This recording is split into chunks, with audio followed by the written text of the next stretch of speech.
For more, we're joined by Yuka Royer from our business desk. You'll give us the latest on the share price of Adani in New York. But first, Kenya cancelling contracts. Yeah, big news story coming out of Kenya there. It has scrapped major deals with Adani Group on expanding the country's electricity network as well as its main airport. Now, President William Ruto made the announcement in an address to Parliament. The Indian conglomerate had been expected to be awarded control of the Jomo Kenyatta International Airport for 30 years in exchange for investing some $1.85 billion into building an additional runway and terminal. That plan had already sparked controversy and protests. In a separate deal, Adani was also set to invest 736 million euros into state-owned utility Ketraco. Now, Kenya's energy minister says there was no bribery or corruption involved in these contracts, but President Ruto's announcement was met with cheers from lawmakers. Because of the information that has been provided to us by partner nations, I have directed agencies within the Ministry of Transport and the Ministry of Energy and Petroleum to immediately cancel the ongoing procurement process for JKI expansion public-private partnership transaction, as well as the recently concluded Ketraco transmission in public partnership.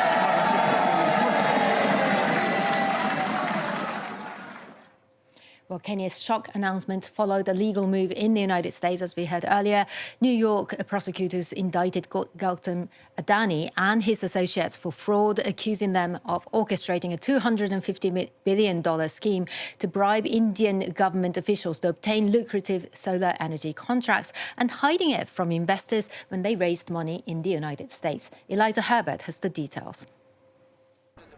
It's a bombshell indictment for Gautam Adani. The Indian tycoon has been charged by New York federal prosecutors for his alleged involvement in a bribery scheme worth more than $250 million. He's accused of defrauding investors by using bribes to obtain lucrative solar energy contracts.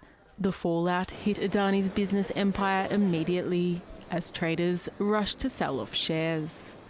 We have seen the markets have reacted and all Adani shares are almost 20-25% down. Still down. So now it seems to be some serious issue. According to Forbes, Adani's personal net worth fell by more than $12 billion. The Adani Group is a major player in ports, coal and green energy, among other activities. It is India's biggest port operator and has enjoyed support from Prime Minister Narendra Modi, prompting the country's opposition leader to seize the moment and embroil Modi in the scandal. Prime Minister is protecting Mr. Adani, and the Prime Minister is involved in corruption with Mr. Adani. This has been clearly indicated. The Adani Group has denied the allegations as baseless. Regardless, it is another blow for the group, whose shares fell by around $150 billion last year after a report from short sellers Hindenburg Research accused Adani and his companies of fraud and stock market manipulation. Adani Group, which has been making headlines for a long time. Yeah, that's right. And let's have a look at this man. Well, Gautam Adani, its founder, is a self-made industrialist who dropped out of school at the age of 16 and founded a commodities trading firm in 1988 at the age of 22. He's since built a business empire spanning industries like energy, natural resources, infrastructure, transport, logistics, agriculture and media. At 62, Mr. Adani is Asia's second richest person and an influential figure known to be a close ally of India's Prime Minister Narendra Modi, both men hailing from Gujarat province. The tycoon offered Modi the use of a private company jet during the 2014 election campaign. 2 years ago, he took over NDTV, a TV station that was critical of Mr. Modi. But the conglomerate was dealt a major blow last year when a short seller, Hindenburg Research, accused the group of decades of stock manipulation and improper use of offshore tax havens. Adani denied the claims, but the value of the group's stocks plummeted. The US indictment has dealt an even bigger blow. Shares of Adani Enterprises plummeted more than 20% this Thursday. The combined market value of the group's 10 listed companies stood at $218 billion just before the Hindenburg report came out. But by Tuesday, that was down to $169 billion, and on Thursday, more than $20 billion were wiped out. Yeah, the bribes allegedly paid in India, but the share price listing is in New York. Thus, the fact that the U.S. federal It raised money prosecutors from U.S. investors. are getting involved.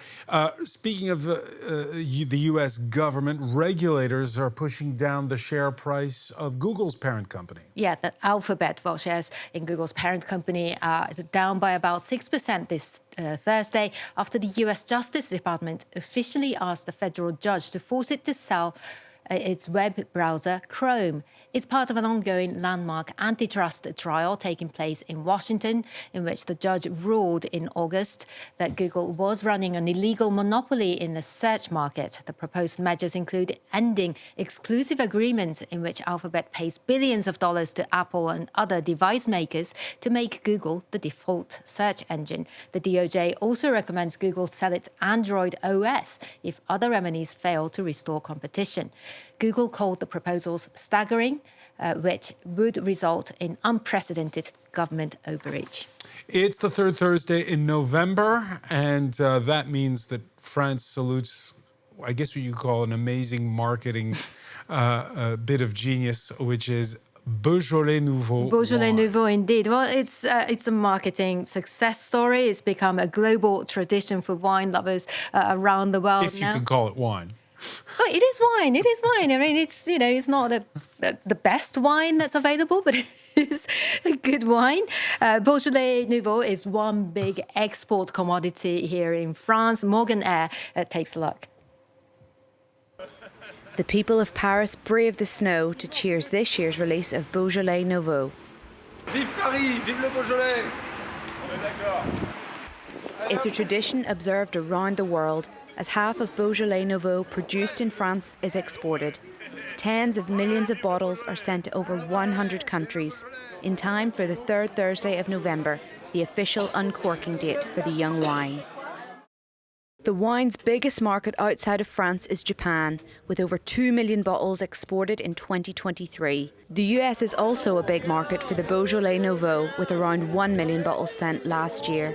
However, the conditions this season were difficult for growers. It was a complicated year in the vineyards with a lot of rain. Where there's rain, there's disease management. We managed to get by with the average yields this year, rather good on the young vines and rather average to low on the old vines. Inter Beaujolais, which is the association for the wine, suggests 14 million bottles will be produced this year, compared to 15.6 million last year.